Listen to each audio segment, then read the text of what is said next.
ગ્રીનલેન્ડમાં બરફની છાજલીઓ ઓગળી રહી હોવાને કારણે વિશ્વ પર પૂર સંકટનો ખતરો વધ્યો છે. સંશોધકોનું કહેવું છે કે વિતેલા દાયકામાં 3.5 ટ્રિલિયન બરફ ઓગળી રહ્યો છે.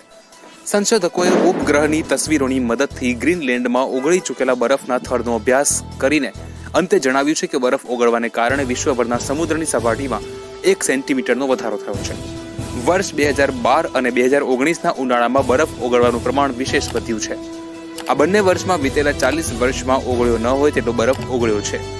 આ ઉનાળા દરમિયાન બરફના થર પર ગરમ પવન ફૂંકાતા રહ્યા હતા. ઉપગ્રહ તસવીરો પર એમ જ કહે છે કે સંશોધકોએ ક્રિયોસેટ-2 સેટેલાઇટની તસવીરોનો ઉપયોગ કરીને જાન્યુઆરી 2011 અને ઓક્ટોબર 2020 વચ્ચેના સમયમાં ઓગળીને બરફની સપાટીના અંદાજો નક્કી કર્યા હતા.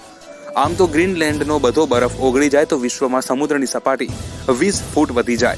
સંશોધન લેખના મુખ્ય લેખક થોમસ લેટરે જણાવ્યા મુજબ જળવાયુ પરિવર્તનથી ગ્રીનલેન્ડ પણ ખૂબ જ પ્રભાવિત છે. વિશ્વની આબોહવામાં તાપમાનનું પ્રમાણ પણ વધી રહ્યું છે. ગ્રીનલેન્ડની બરફની છાજલીઓ ઓગળવા માટે આટલું કારણ પૂરતું છે.